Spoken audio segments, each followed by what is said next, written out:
The Oromo Studies Association has held its 33rd annual conference here in Finfinne City. It was established in 1986 in the United States of America, but for the first time at homeland, at home soil. And here, different scholars from different parts of the world have participated. Even non-Oromos have participated, including the writer of Children of Hope, Dr. Sandra from the Republic of South Africa. She wrote about Oromo descendants from the slaves, and I talked to her and she told me a lot of things about what she has written regarding those Oromo slaves whose descendants became citizens of the Republic of South Africa. At the back of me, you see the title of her book that has been published and being sold here in Ethiopia and the Republic of South Africa as well, Children of Hope. Why have you come here? I've come primarily because of the OSA conference, the Oromo Studies Association conference, because this is a momentous occasion. It's an historic occasion. It's the first time we've been able to hold the OSA conference here in Finfinne, and I am over the moon. I am honored to be here. I'm happy to be here, and I'm grateful to be here. And I say to all the Oromo, Galatuma. You wrote a book, Children of Hope, and you're known for your work, which is definitely astonishing, about Bishop Jarso, including that history. Why have you written that history? I tell you why I wrote it. It started a very long time ago.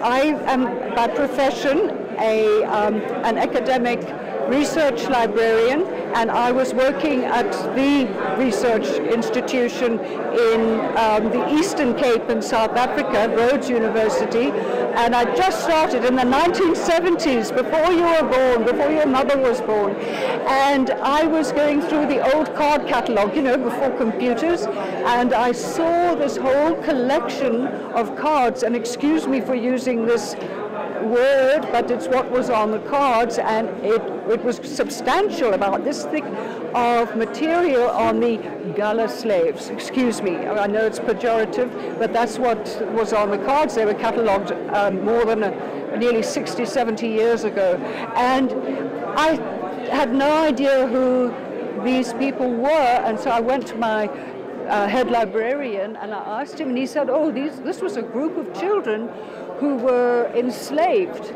and brought to South Africa and educated at Lovedale Institution, which was a Scottish institution, teaching institution, very close by that university where I was. And my university had the archives of the Lovedale Institution. So it was like a gift, a heavenly gift. I just was fascinated by this, but I really, as a professional with a very heavy professional job, but also I needed to go through all the hoops of being qualified in history. I'd majored in sociology at university. I didn't have any history, and I couldn't deal with these. I knew what I had found was so special, it would need to be examined in a very competent way at a senior level, and so I wanted to do them justice, and so I went through all the hoops and waited, and eventually I was able to work on the children. I became more and more fascinated because of the fact that people don't know. Outside of Ethiopia, nobody seems to know, and nobody I've ever asked has said, oh yes, I know the Oromo people, because of the suppression, oppression, the silencing of the existence of the Oromo people well, it was certainly outside of the country. There's so little known, nothing is known. People say, who? Are you talking about the Roma people, the gypsies in Europe? I said, no, I'm not talking about the gypsies in Europe, I'm talking about the Oromo people they weren't part of Ethiopia, they're an East Cushitic people. And then I would tell people the story, and it just grew and grew. I wrote my doctoral thesis on these children, and the children were speaking to me because they each told their stories. They were interviewed at the mission where after they were liberated, and they told their stories according to a structured interview, so I could analyze them and so on. But each of those little stories is an amazing revelation on what slavery was like and what had happened, what the circumstances were that they were enslaved, and that the Oromo lands were expropriated and taken from them, and they became tenants, and their identity was suppressed and oppressed, as the people were oppressed for so long. And I come from a country where oppression has been very much the name of the order of the day for so very long under the old shameful apartheid system. And we'd been through the struggle, and I thought, oh my heavens, here's another oppressed people. And there was a fire in my belly, and there still is, because this is an amazing, amazing story which has to be told, because it actually explains so much of what the Oromo people, where it started and for how long the oppression has been going on. And I felt this has to be told. And the children are telling the story. I'm just the conduit. I'm the mouthpiece for the children with their authentic African Oromo voice speaking to us now over the centuries in the book Children of Hope. And that's why I called it Children of Hope, because I feel we've entered a new era of hope in Ethiopia today with Dr. Abiy Ahmed. And I feel that we can now, it's early days, but I am hoping and praying that I know that there are rumblings. I know that the divisions are deep and sharp and harsh, and that there's a lot of healing to be done and a lot of work to be done. But I called it Children of Hope, and hope is what we've got to do. Talking of Bishu Jarsa, you talk of Alexander Neville. What can you tell me about Alexander Neville? Yes. Well, Bishu Jarsa was one of the young girls. She was orphaned because during that time, in the 1880s, starting in 1887 to 92, there was it's the era of the great drought and the great famine. It's the worst drought and famine that Ethiopia's ever known. And with it came not just the crops dying and the animals dying, but the animals got the rinderpest, and there were swarms of locusts and rats, and in came the plague. It was terrible. And between 1/3 and half the people, the population died, including Bishu's parents. So she was an orphan, she and her two brothers. And when the parents died, one of her father's slaves, because he also owned slaves, he took her, asked a stranger to take her to the market in Gobel to buy food, if they could find food. Instead, that man sold her for some corn. And you can imagine what pressure families were under in those days, because they had no money, no food, no crops, no anything. They were ill, they were dying. And a lot of parents had to make a terrible decision. In this case, her guardian made the decision maybe she'd have a better life somewhere else, so they sold her off. And so she came to South Africa, and because they were sent there for their health, because they were dying in Yemen of malaria, an unknown in Ethiopia type of malaria. And when she was there, she qualified as a teacher, which was very unusual, and for girls, especially.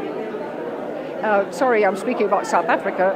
The white children might have done it, but the black children weren't. They were supposed to be domestic servants, but she was determined she wasn't going to be anybody's servant. So she became a teacher. She fell in love with a man called Frederick Skeepers. They got married. They had children, and the daughter, Dimbiti Bishu Skeepers, was the mother of Neville Edward Alexander, who was one of South Africa's major struggle heroes. He spent 10 years on Robben Island with Nelson Mandela. He was also, apart from being an articulate and outspoken political radical, he was also a very respected intellectual, and he fought all his life for liberty and justice and equality and of all humanity. And he was somebody who had hero status for me. When I found out that I was found out by chance that his grandmother was Bishu Jasa, my knees started to knock because I thought I must approach him, interview him if he'll have me, if he'll talk to me, because he was really on a pedestal. And I just about genuflected when I met him. He was just an amazing man, and I had the huge privilege of many interviews with him and correspondence.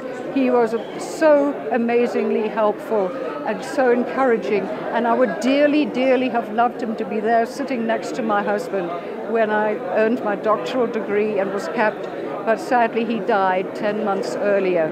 But his best friend was there as Deputy Vice Chancellor at my university, and he stood up and he came towards me and he held my hand in his, and he had tears in his eyes because he knew how momentous the story is.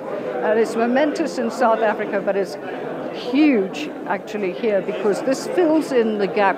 It proves, not me, not my work, but the children prove what happened here in the 19th century that actually began the oppression of the Oromo people. You're telling me that lines of the Oromo there in South Africa today? Yes. Which area that I may found then when I go there on? Well, at this stage I only know of Bishu, but I'm still looking. I'm writing the individual biographies of all 64 children, and I haven't so far. There were 23 children stayed in South Africa, and I'm gradually writing the histories of all of them, the little biographies of all of them. I've published one, and this is what I spoke on this morning here at the conference. I've combined two biographies together, and that is to be published in a book as a chapter, and I'm hoping perhaps a version of it will also be studied in the Journal of Oromo Studies. I haven't asked them yet, but I'm hoping that they will take it in one version, and then the full version will be the chapter in the book. And then I've also published another biography of one of the other children who didn't have any of his own, because he was he caught bubonic plague, but he was one of the few people who recovered from it, but it left him cognitively impaired and physically impaired, so that he could barely walk. He was not educable, so he had to be looked after all his life. And I've written this article, which is entitled "Trauma and Slavery: Gilo and the Soft, Subtle Shackles of Lovedale," because he had to stay in the care of Lovedale Institution all his life. But he became famous. And a lot of the children they made a sensation when they arrived and a sensation when they left. They were all over the newspapers. It's true, I won't take you through all those stories. I'd keep you here for a week. But Gilo was loved by many, although he was just not intellectually, he was not cognitively competent to be in the classroom, but he nonetheless had the most incredible wisdom and philosophy. And there were two poems written about him which will make you weep, because they still retain, no matter all the indignities and all the suffering that he went through, and his deformities and everything else, deprived of all his life, his family and his home, he retained dignity and pride in his own identity. It was really an astonishing story. I can't read those poems even now, no matter how many times I've read them, without my throat closing up and my eyes filling. And one of his little friends who was in the same class, well, no, he wasn't in the class, but at the same time as him, wrote a memory of him, reminiscences of him, which is also in this article. And so gradually I'm going, and I will find further descendants through the publicity that Children of Hope receives in South Africa, because there are about the same number came back, 21 came home, and I've followed one of them so far, and I have their genealogy and relatives in Finfinne, and in London, and in Canada. And I know them, and I love them, and they're my friends, and we're in correspondence with one another. I'm finding more.